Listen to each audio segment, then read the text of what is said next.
We know, and Israel has admitted to endless war crimes over the past several days. They bombed schools. They bombed churches. Actually, the one I was going to bring up next, let's see, before we get to those, is Israel now seems to be bombing like 1,000 and 2,000-year-old cultural sites, which is what you do in a war or an atrocity like this when you're trying to just like harm the culture of the people. You're not just going after human beings.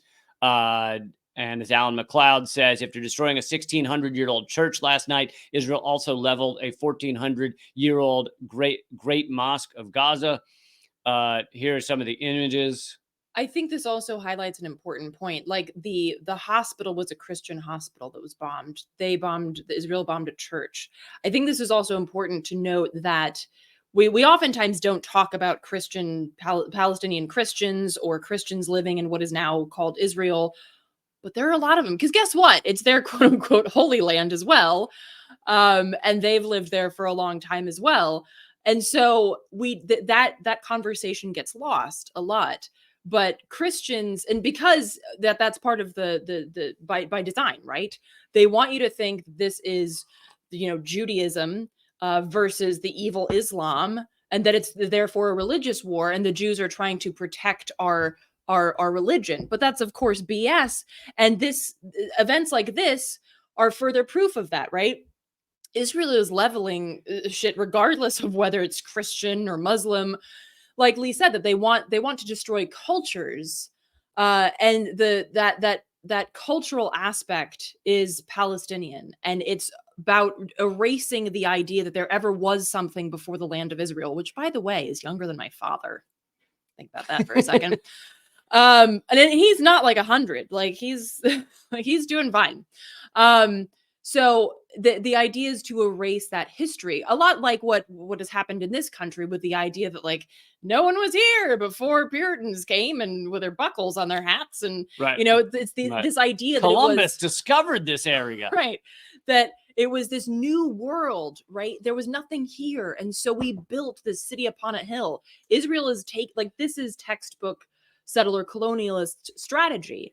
And so this is what they're attempting to do with these actions. And I mean, what's also funny, just one final point here, what's also funny in a really dark and morbid, sick way, is that you're also erasing Jewish history and culture by doing this. Because as we know, Jews have lived in the land that was until recently called Palestine for generations, right? I mean, Jews have been around 6,000 years, and Jews have been a part of that area for that time. We've also been everywhere else because we move.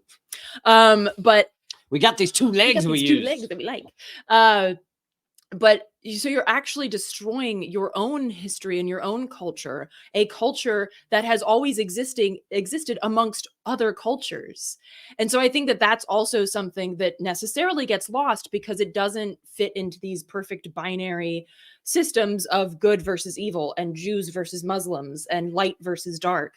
In reality, there is no binary like that. And again, those images really show that.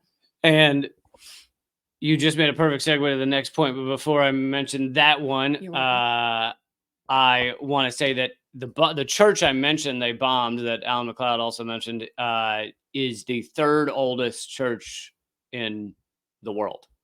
So Israel has destroyed the third oldest church in existence.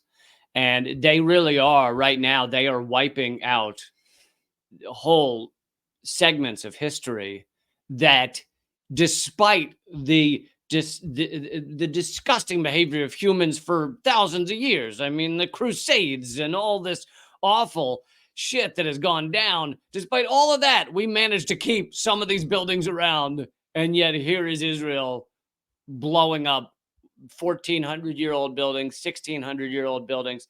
It really is unbelievable.